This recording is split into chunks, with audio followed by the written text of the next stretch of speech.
Welcome to the third episode of Story Behind a Painting. And for this one, it happened something that content creators somehow along the way, it has to pass through this. We have recorded the video, we have edited, we deleted the files, and then when we noticed it was not correctly edited.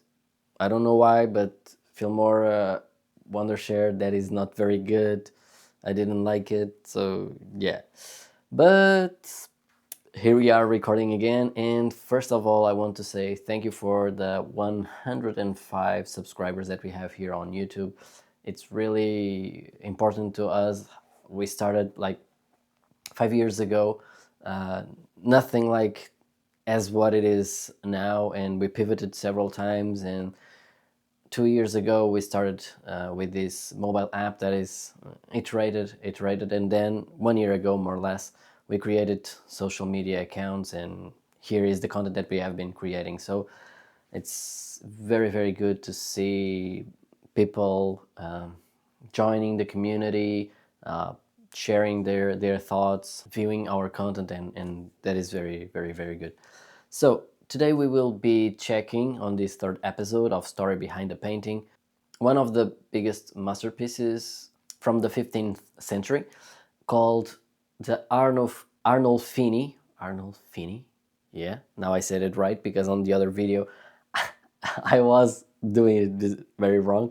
But the Arnolfini marriage by Jan van Eyck. And if you liked the second episode about Robert Campin, with a lot of Easter eggs, with the Annunciation, a triptych, with people outside in the streets, with details of Joseph, with details of the couple seeing the Annunciation, here you have also a lot of details. And by the way, Jan van Eyck was living at the same time as Robert Campin, and they were like competitors, not the best besties.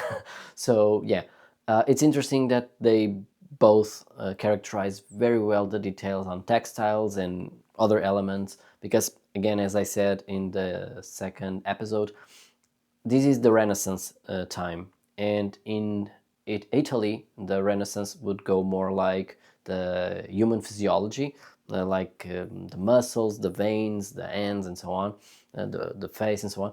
But for the Northern Europe Renaissance, it was more about the details, about the surroundings, about the context. So yeah, let's dive into this and let's get this done for the second time. Okay. Welcome to Story Behind the Painting, where we dive into the most famous art works and learn a lot from that. Imagine 15th century, a lot of bourgeois appearing, a lot of people getting very wealthy in business, and there's this couple that decides to hire Jan van Eyck. And to contextualize, Jan van Eyck used to work for the royal family. This was just by this choice, it shows like, okay, we can handle it, we can do this, we can hire the best of the best, like the kings and so on. So yeah, this shows clearly that this was a statement, that this was like low-key flexing, but yeah. And due to that, we decided to make a painting about the kings of United States of America. Do you recognize them here? Yeah.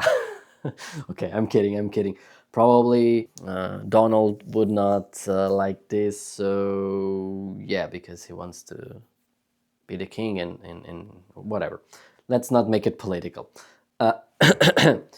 Anyways, here the vibe is they want to show, this couple want, the Arnolfini couple, the marriage, let's say, they want to show that they have power, but in a subtle way. They don't want to brag too much, but show that they know what they're doing. It's like a person taking a picture with a Jacques Retro charming bird on the wrist. Most part of the people say, it's just a watch. But those who know, they know that that watch is more expensive than a car or even a house. So in certain details, it's possible to see that, okay, these guys were very, very rich and they have a lot of wealth. Now, it's important to understand that the context in which this happens. And we can see, for example, let me get here the image. You can see very easily on the blue textile, for example. The blue color, at this time, it was only for the royal. It was very, very expensive, very, very expensive. And if you look to the window, the left side of the painting, you see oranges. Also, fresh oranges was a thing that, damn, it would cost like expensive. So you see a lot of details here, and we will go through all of them because there's a lot more of this. And there's even the little dog, so cute. Can I pet the dog? Can I pet the dog? It was what the Jan van Eyck was saying while painting.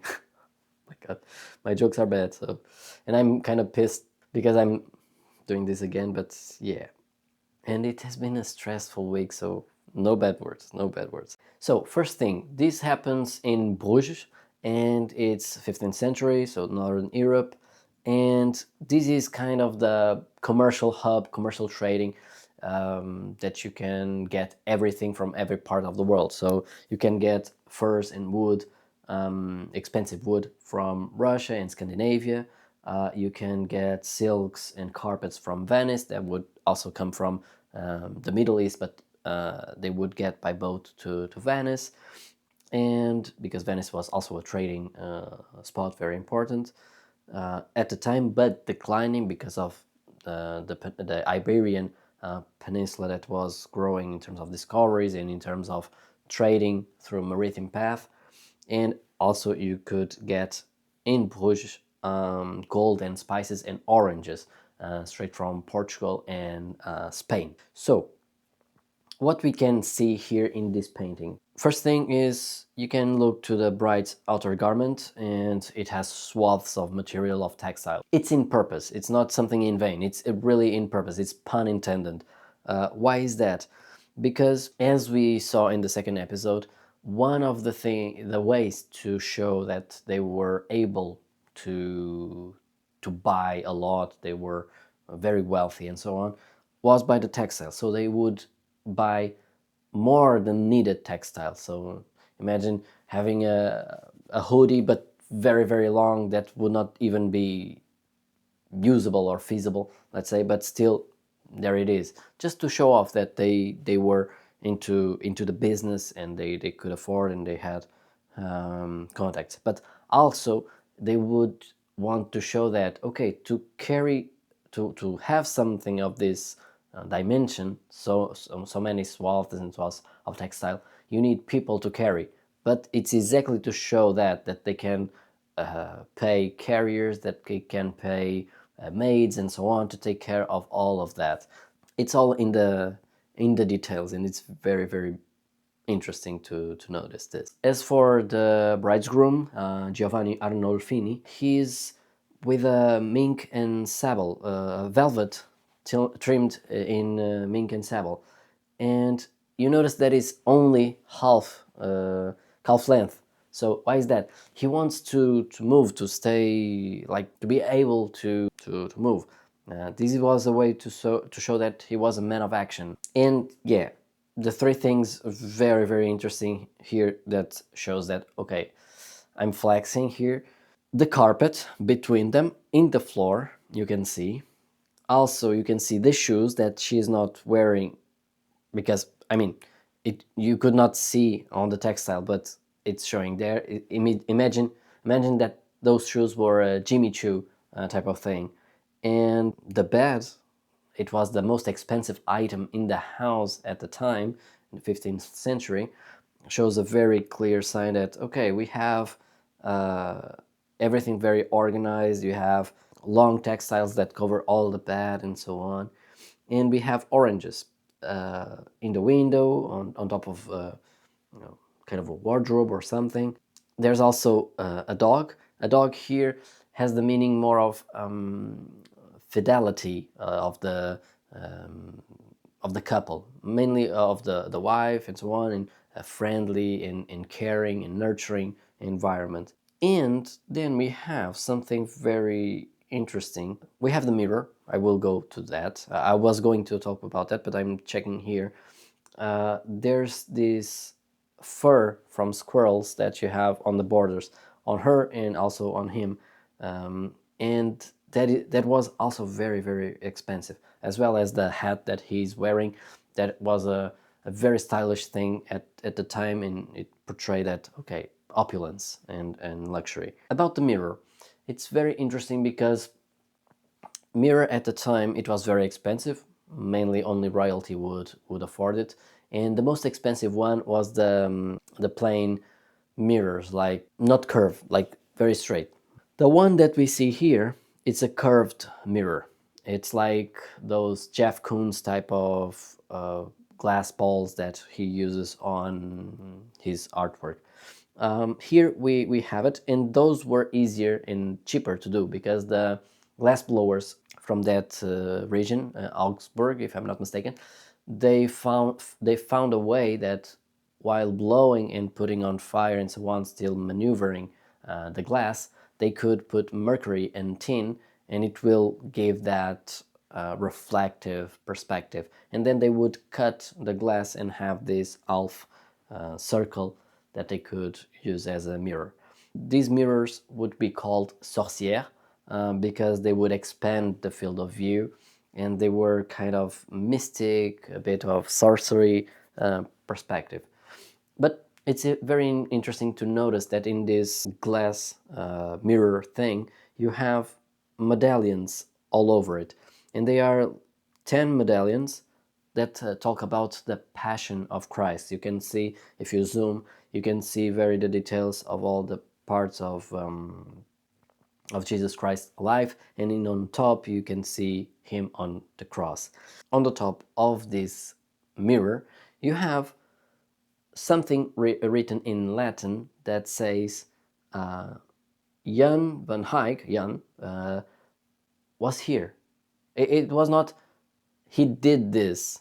He says that he was there, like a proof.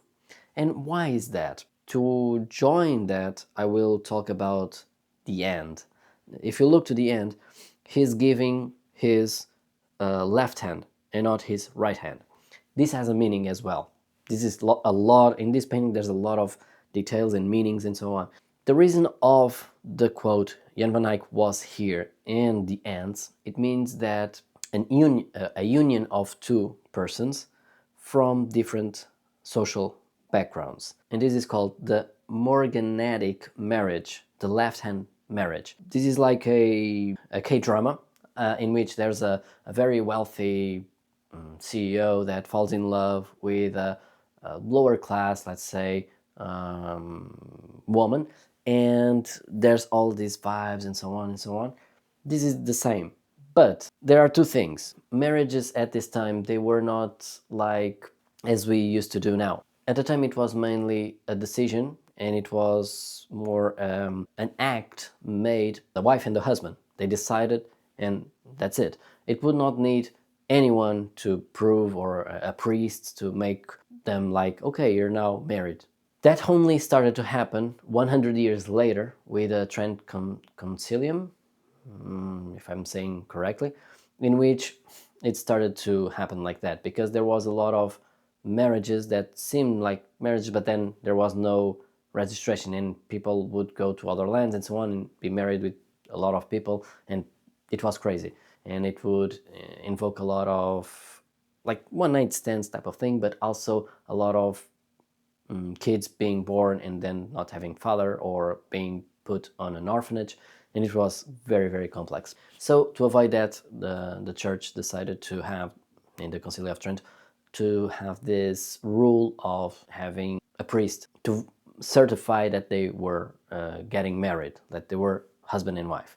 But at this time it was not like that. It was a decision. They would make their ceremony and comes at home, and then the next day, when they would go to the communion, to the church to get the communion, they would have it together, and that would be the statement, the social statement that, okay, now they are a couple. There's this saying that streets are cold and we have to be protected, both parts and so on. So yeah, and this was an example or a statement that, okay, this is a proof, and there's a wedding, there's a matrimonial contract that says what happens if one dies, how it stays in terms of heritage, how it stays in terms of business.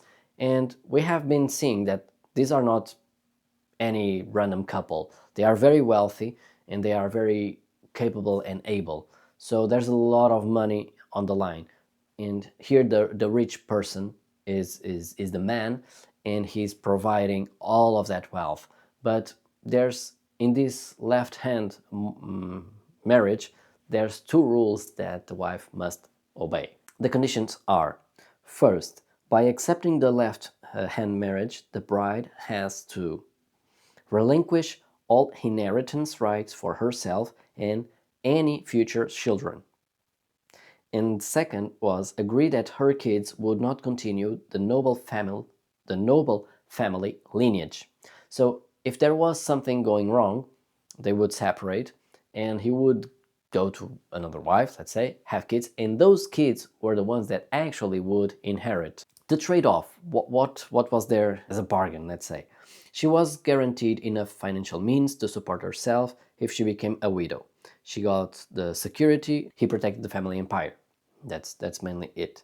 This was mainly a registration that, okay, we acknowledge this matrimony, and from now on there's these rules, and the painting really portrays that, okay, there's a proof here that the marriage was run in this way with this person and so on. Now in the mirror we see these two persons. We don't know who they are. It can be the painter and his brother Hubert or something like that, or it can be a totally another person.